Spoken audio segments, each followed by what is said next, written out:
Hello students, मैं संजय कुमार झा बहुत बहुत स्वागत करता हूं आपको अपने चैनल पे। और ये चैनल जो है स्पेशली क्लास 12 से के बायो से रिलेटेड बात करता है। आपसे मैं उसी से रिलेटेड बात करता हूं। और आज जो हमारा टॉपिक होने वाला है, हम लोग एक्चुअली में इकोलॉजी से रिलेटेड टॉपिक लेके चल रहे हैं। तो वो पिछले वाला जो चैप्टर था ऑर्गेनिज्म एंड पॉपुलेशन, मैंने फिनिश कर दिया है आपके लिए। और उससे रिलेटेड अगर कोई प्रॉब्लम है तो आप हमारे कमेंट बॉक्स में आकर के हमसे शेयर कर सकते हैं। आपको मैं ज़रूर जवाब देने का कोशिश करूँगा। ओके, तो आज जो मैं टॉपिक लेकर के आपके सामने आया हूँ वो टॉपिक है इकोसिस्टम। ये सेकंड चैप्टर है इकोलॉजी का। तो इकोसिस्टम और उससे रिलेटेड हम लोग को पढ़ना है इस चैप्टर में। ओके, स्पेशली उसके स्ट्रक्चर से रिलेटेड, उसके फंक्शन से रिलेटेड, इवन उसके कंपोनेंट्स से रिलेटेड हम लोग बात करेंगे इस चैप्टर में। तो सबसे पहले तो हम लोग समझते हैं कि इकोसिस्टम क्या होता है। देखो, जनरल वे में कहा जाता है कि इकोसिस्टम एक सिस्टम है। सिस्टम कहने का मतलब it has some specific boundary. Okay, तो इकोसिस्टम एक सिस्टम है जो बायोटिक और एबायोटिक कंपोनेंट के इंटरैक्शन के लिए स्पेस प्रोवाइड करता है ना। आप कह सकते हो कि it is a system which represents proper interaction between biotic and abiotic components together. क्या कह सकते हैं? A system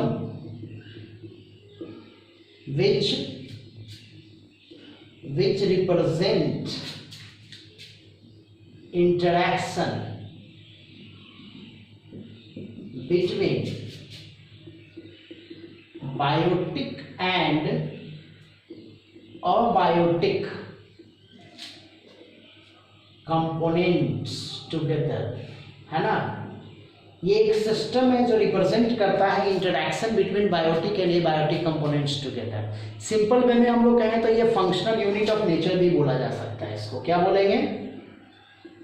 functional unit of nature भी बोलेंगे हम लोग इसको। ओके, अब देखिए, अब बात करते हैं इकोसिस्टम का टाइप्स। अगर हम लोग देखें तो आपको पता होगा, मैंने पिछले वीडियो में भी बताया था कि इकोसिस्टम को हम लोग on the basis of their components के हिसाब से भी बांट सकते हैं, इवन उसके स्ट्रक्चर और फंक्शन के हिसाब से भी बांट सकते हैं। जैसे सबसे पहले तो हम लोग उसके ऑरिजिन के हिसाब से बांट लें।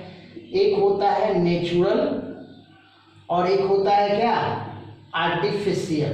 देखो, दो टाइप का इकोसिस्टम है, natural and artificial. Natural origin natural है ना। जैसे क्या भाई, तो फॉरेस्ट इकोसिस्टम हो गया, ग्रासलैंड इकोसिस्टम हो गया, है ना।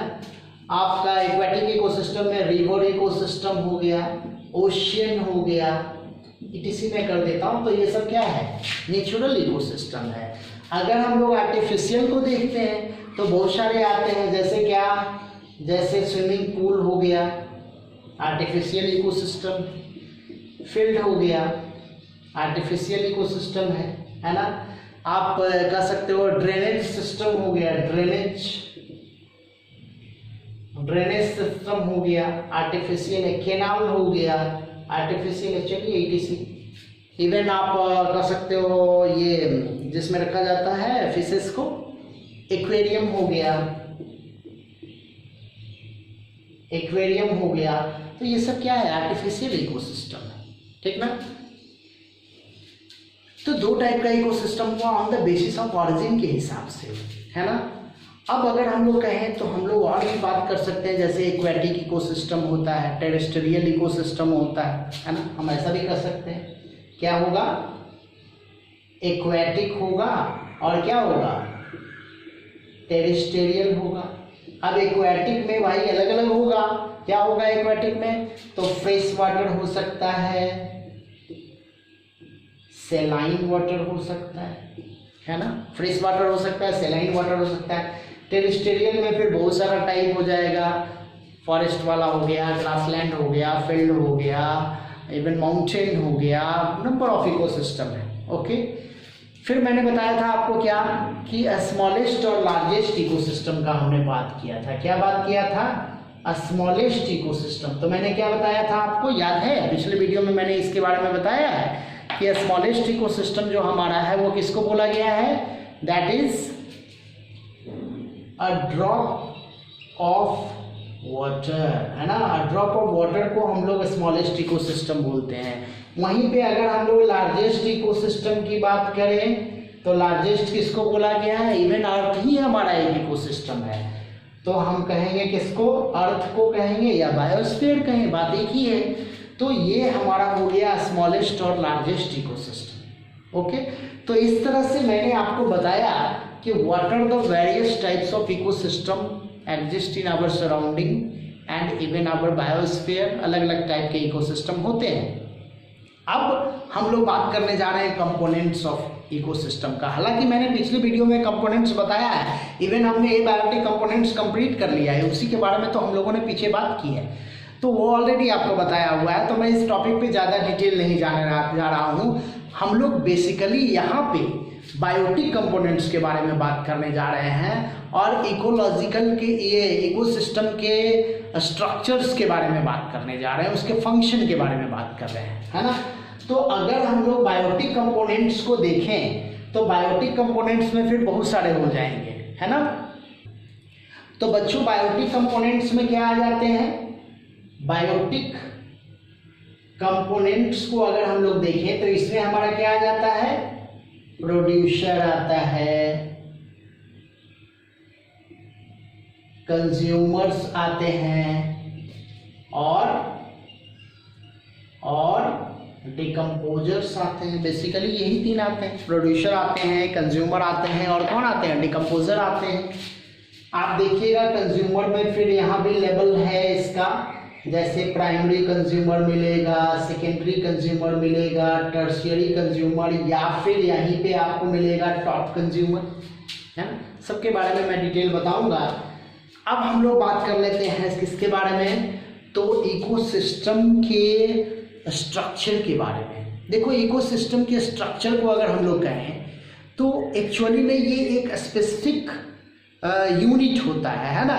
ये नंबर ऑफ कंपोनेंट्स होते हैं जो इस स्ट्रक्चर का फॉर्मेशन करते हैं। जैसे क्या, अगर मैं बात कर रहा हूँ किसका, स्ट्रक्चर ऑफ इकोसिस्टम का। देखो स्ट्रक्चर ऑफ इकोसिस्टम में जैसे मान लो एक आता है स्ट्रैटिफिकेशन। क्या आता है, स्ट्रैटिफिकेशन। क्या होता है भाई, तो स्पेशियल अरेंजमेंट होता है इकोसिस्टम में डिफरेंट टाइप के मेंबर्स का, कह सकते हैं स्पेशियल अरेंजमेंट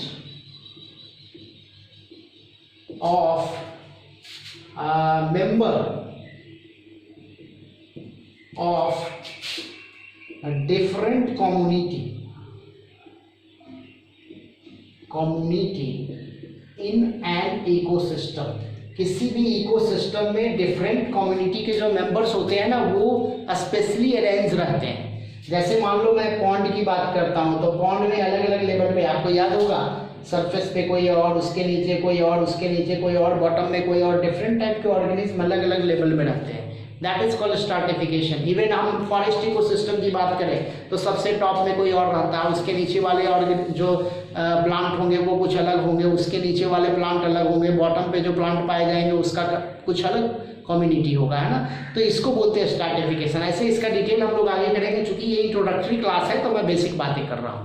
ओके, और क्या मिलेगा आपको स्ट्रक्चर ऑफ इकोसिस्टम में, तो आपको स्पीसीज कंपोजिशन मिल सकता है, स्पीसीज डाइवर्सिटी मिल सकती है। क्या मिलेगा, स्पीसीज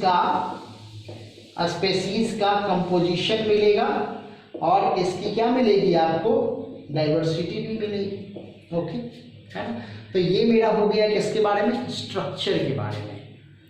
अब हम लोग बात कर लेते हैं इसके फंक्शन के बारे में, मतलब कि एक इकोसिस्टम के अंदर कौन सा फंक्शन परफॉर्म्ड होता है। तो जनरल में आप देखोगे तो फंक्शन में क्या आ जाएगा, तो फंक्शन में देखिए आ जाएगा आपको क्या, जैसे प्रोडक्टिविटी आप पढ़िएगा, प्राइमरी प्रोडक्टिविटी, सेकेंडरी प्रोडक्टिविटी, इस तरह से। और क्या आ सकता है, तो न्यूट्रिएंट साइक्लिंग। क्या आएगा भाई, तो न्यूट्रिएंट साइक्लिंग आएगा, जिसको हम लोग बायोजियोकेमिकल साइकिल बोलते हैं। फ्लो ऑफ एनर्जी आएगा, फ्लो ऑफ क्या आएगा, एनर्जी आएगा, है ना।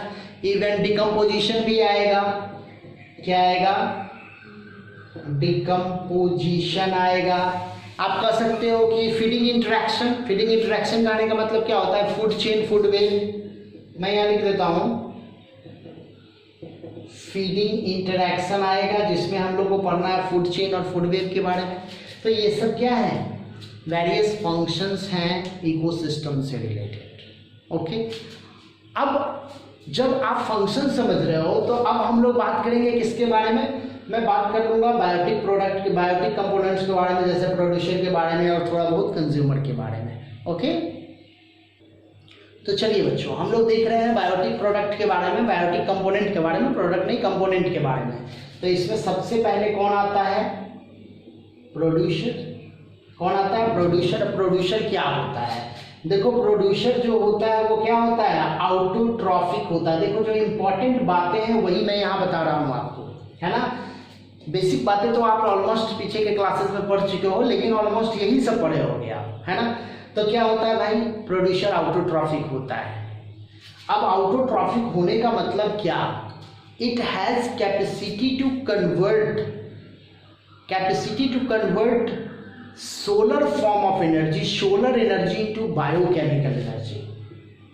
तो मैं लिख देता हूं एबल टू कन्वर्ट और transform solar energy into biochemical energy, है ना। ये सोलर एनर्जी को बायोकेमिकल एनर्जी में ट्रांसफॉर्म करता है। That's why it is called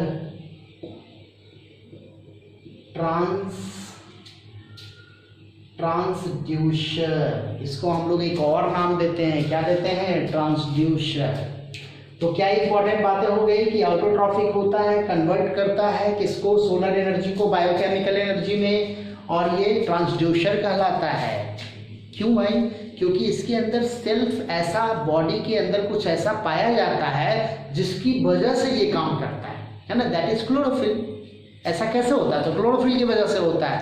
okay, example क्या आएंगे, ऑल ग्रीन प्लांट्स। क्या आएंगे, ऑल ग्रीन प्लांट्स, चाहे वो यूनिसेलुलर हो, मल्टीसेलुलर हो, कोई फर्क नहीं पड़ता, आइदर यूनिसेलुलर और मल्टीसेलुलर, सारे ग्रीन प्लांट्स जो है ना वो आ जाएंगे प्रोड्यूसर के रूप में। कुछ मैं एग्जांपल दे दूं, जैसे इंपॉर्टेंट एग्जांपल है आपका फाइटोप्लैंक्टन। ये स्पेशली आप देखिएगा तो एक्वेटिक इकोसिस्टम में एज ए प्रोड्यूसर यूज होता है ना, एक्वेटिक इकोसिस्टम में एज ए प्रोड्यूसर यूज होता है। तो ये हमारा हो गया प्रोड्यूसर। अब मैं बात करता हूँ कंज्यूमर का। तो आज एटलीस्ट वीडियो में हम लोग कंज्यूमर तक पढ़ लेंगे, इसके बाद फिर आगे मैं बताऊंगा आपको। ओके, तो कंज्यूमर क्या होता है भाई, तो जहां ये ऑटोट्रॉफ होता है वहां ये क्या होता है, हेटेरोट्रॉप्स होता है। वहां ये क्या होता है, हेटेरोट्रॉप्स होता है ना। मतलब ये डिपेंड करता है किस पे, प्रोड्यूसर पे। मतलब हम कह सकते हैं कि डायरेक्टली और इनडायरेक्टली डिपेंड्स ओवर प्रोड्यूसर। ये प्रोड्यूसर पे डायरेक्टली और इनडायरेक्टली डिपेंड करता है। तो सन पे भी तो डिपेंड कर रहा है, जब प्रोड्यूसर पे डिपेंड कर रहा है तो सन पे डिपेंड कर रहा है, क्योंकि प्रोड्यूसर सोलर रेडिएशन को लेता है। कितना परसेंट लेता है ये पता है आपको, producer consume about 1% of solar radiation, है ना। जो सोलर रेडिएशन अर्थ के ऊपर आता है ना, उसका अबाउट 1% सोलर रेडिएशन ये है, मतलब रिस्पॉन्सिबल होता है, उसको कन्वर्ट करता है जितना इसके ऊपर पड़ रहा है। ओके, क्लियर है। तो कंज्यूमर की मैं बात कर रहा था कि कंज्यूमर क्या होता है, डायरेक्टली और इनडायरेक्टली डिपेंड करता है प्रोड्यूसर पे, या फिर हम कहें कि इनडायरेक्टली डिपेंड करता है सन पे भी। अब देखो इसको हम लोग कैटेगराइज करते हैं on the basis of feeding habit. तो प्राइमरी मैंने बताया, मैंने आपको सेकेंडरी बताया, मैंने आपको टर्शियरी बताया, 3 मैंने आपको बताया था। और यहीं पे हम बात किए थे टॉप कंज्यूमर का। देखो प्राइमरी कंज्यूमर के बारे में बोला जाता है कि ये हर्बीवोरस होता है, फाइटोफैग्स होते हैं ये। क्यों? क्योंकि ये प्रोड्यूसर पे डायरेक्टली डिपेंड है। ये प्रोड्यूसर पे क्या है? डायरेक्टली डिपेंड है। वहीं पे अगर हम लोग सेकेंडरी कंज्यूमर की बात करें तो सेकेंडरी कंज्यूमर जो होता है वो क्या करता है? वो प्राइमरी कंज्यूमर पे डिपेंड होता है। जैसे प्राइमरी कंज्यूमर में क्या आएंगे? जितने भी हर्बीवोरस होंगे वो सब प्राइमरी कंज्यूमर है। सेकेंडरी कंज्यूमर को अगर हम लोग देखें तो क्या आएगा? जैसे फ्रॉग आएगा आपका। इसमें देखिए एक बड़ा इंपॉर्टेंट एग्जांपल है, दैट इज जू प्लैंक्टन। बहुत इंपॉर्टेंट एग्जांपल है। जैसे मैंने यहाँ दिया ना फाइटोप्लैंक्टन, वैसे वहाँ याद रखना है आपको जू प्लैंक्टन। फाइटोप्लैंक्टन कहने का मतलब आप समझ रहे होंगे। प्लैंक्टन मतलब क्या होता है? जो सरफेस के ऊपर पाए जाते हैं। माइक्रोबियल प्लांट्स, मल्टीसेलुलर प्लांट्स भी होते हैं, लेकिन वो सरफेस पे पाए जाते हैं, काफ़ी छोटे छोटे होते हैं। जू प्लैंक्टन क्या हो गया? जो एनिमल कैटेगरी से बिलोंग करने वाले बहुत सारे इंसेक्ट होते हैं जो माइक्रोबियल होते हैं वो पाए जाते हैं, जो प्लांट के ऊपर डिपेंड करते हैं, फाइटोप्लैंक्टन पे डिपेंड करते हैं, तो हर्बीवोरस होते हैं। अब इसमें क्या आ जाएगा? फ्रॉग आ जाएगा। मैं सेकेंडरी कंज्यूमर की बात कर रहा हूँ। फ्रॉग आ जाएगा, इवन सम फिशेज आ जाएगी जो जू प्लैंक्टन को खाती है। कैट आ जाएगा, हर्बीवोरस को खाता है। तो ये सब क्या हो गया? Secondary consumer. टर्शियरी कंज्यूमर क्या होगा? जो इन लोगों के ऊपर डिपेंड करता है ना। जैसे क्या? तो जैसे वुल्फ हो गया, है ना, पीकॉक हो गया, ओके, है ना। तो ये सब क्या हो गया? Tertiary consumer. अब देखो टॉप कंज्यूमर, ये ज़्यादा इंपॉर्टेंट है आपके लिए। एक्चुअली में टॉप कंज्यूमर वो होता है जो किसी का नेचुरल फूड नहीं है, जो किसी का नेचुरल फूड नहीं है, मतलब कोई नेचुरली उसको कंज्यूम नहीं कर रहा है एज ए फूड के रूप में। Top consumer which not act as a natural food for other, है ना भाई। कोई टेस्ट बदलने के लिए टॉप कंज्यूमर खा जाए तो वो अलग बात है, लेकिन ऐसे ये कॉमन फूड नहीं है किसी का। जैसे क्या? जैसे क्या? मैं देखो यहाँ एग्जांपल दे रहा हूँ टॉप कंज्यूमर का। जैसे टाइगर, बहुत कम ऐसे एनिमल है जो टाइगर को खाएंगे, है ना। लॉयन, है ना। आप दे सकते हो क्या? तो क्या नाम है? हॉक दे सकते हो, हॉक जनरली, है ना। आप दे सकते हो क्रोकोडाइल। बहुत कम ऐसे ऑर्गेनिज्म हैं जो इन सारे ऑर्गेनिज्म को खाते हैं। इवन यही सभी लोगों को फूड के रूप में कंज्यूम करते हैं ना। तो ये हमारा हो गया क्या? Top consumer. तो एनर्जी का जो ट्रांसफर होता है ना वो ऐसे ही होता है। पहले क्या होता है भाई? तो प्रोड्यूसर में आएगा। प्रोड्यूसर का एनर्जी क्या है? Solar energy. वहाँ से एनर्जी ट्रांसफर हुआ कंज्यूमर्स में। कंज्यूमर में सबसे पहले primary consumer, secondary consumer, top consumer, सारे को डिटेल हम लोग पढ़ेंगे। ओके, तो आई थिंक ये सारा टॉपिक आपका क्लियर हो गया होगा। एटलीस्ट क्या? प्रोड्यूसर एंड कंज्यूमर, है ना। इसके बाद का जो हमारा वीडियो होगा वो क्या चीज़ क्या होगा? वो होगा हमारा डिकम्पोजर्स के बारे में। उसके वेरियस फंक्शंस को हम लोग पढ़ लेंगे, है ना। फिर मैं बात करूँगा एनर्जी ट्रांसफ़र का, या उसके इकोसिस्टम के जो अंदर जो वेरियस फंक्शंस परफॉर्म होते हैं उसके बारे में हम लोग बात कर लेंगे। ओके, तो इन्हीं बातों के साथ आपका बहुत बहुत धन्यवाद इस चैनल पे बने रहने के लिए। Thank you.